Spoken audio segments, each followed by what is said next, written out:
Introduction to Trading Supply and Demand Zones. Questions asked to ChatGPT. How to trade supply and demand zones. Supply and demand zones are areas on a price chart where the price has had difficulty breaking through due to an excess of supply or demand. To trade supply and demand zones, you can use the following steps.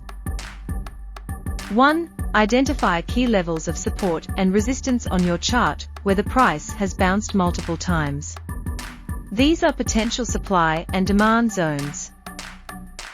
2. Look for signs of a supply or demand imbalance, such as a strong bullish or bearish candle, large volume, or a rapid price move.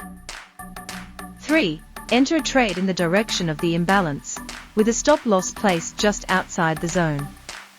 Take profit at a level where the price has previously encountered resistance or support, or use a trailing stop to capture any further price movement in your favor.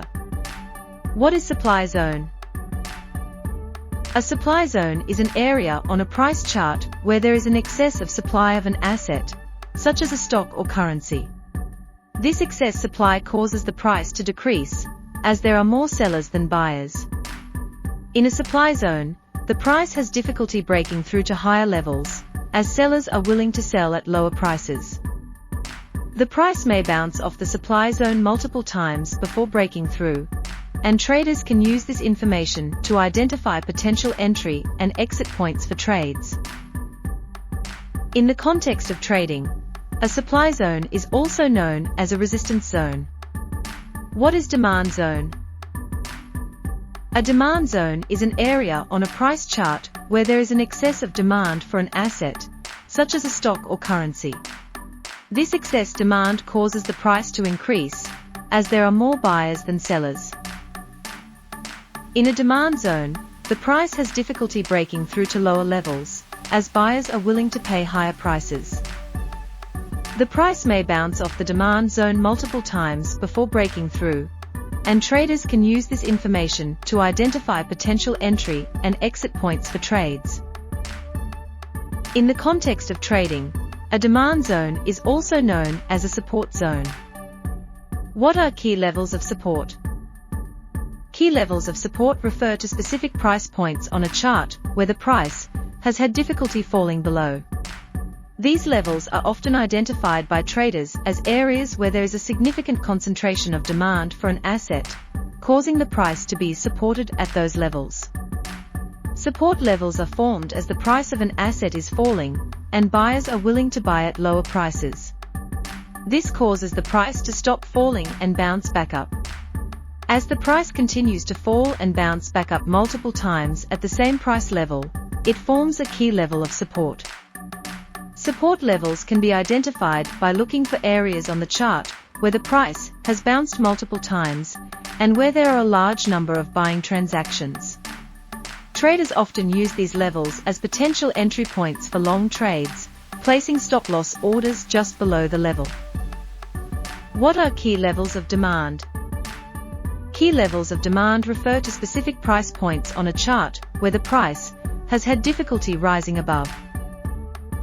These levels are often identified by traders as areas where there is a significant concentration of buyers for an asset, causing the price to be demanded at those levels. Demand levels are formed as the price of an asset is rising, and buyers are willing to buy at higher prices. This causes the price to stop rising and pull back. As the price continues to rise and pull back multiple times at the same price level, it forms a key level of demand. Demand levels can be identified by looking for areas on the chart where the price has pulled back multiple times, and where there are a large number of buying transactions. Traders often use these levels as potential entry points for long trades, placing stop-loss orders just above the level. What is direction of imbalance? The direction of imbalance refers to the direction in which the supply and demand of an asset is skewed. When there is an excess of demand, the direction of imbalance is bullish, meaning the price is likely to rise. When there is an excess of supply, the direction of imbalance is bearish, meaning the price is likely to fall. Traders use the direction of imbalance to determine their trading strategy. If the direction of imbalance is bullish, traders may enter a long position, buying the asset in the expectation that the price will rise. If the direction of imbalance is bearish, traders may enter a short position, selling the asset in the expectation that the price will fall. The direction of imbalance can be determined by looking for signs of supply and demand imbalances on the chart, such as large volume, strong bullish or bearish candles, or rapid price moves. Traders can also use indicators such as the Relative Strength Index, RSI, or Moving Average Convergence Divergence, MACD, to help identify the direction of imbalance. What is downside to trading supply and demand zones? Trading supply and demand zones can be a valuable tool for identifying entry and exit points for trades, but it also has some downsides. Some of the potential downsides of trading supply and demand zones include difficulty in identifying zones. Identifying supply and demand zones can be subjective and may vary from trader to trader. Some traders may have difficulty identifying key levels of support and resistance, leading to incorrect trade entries. False signals. Supply and demand zones can give false signals, leading to losing trades.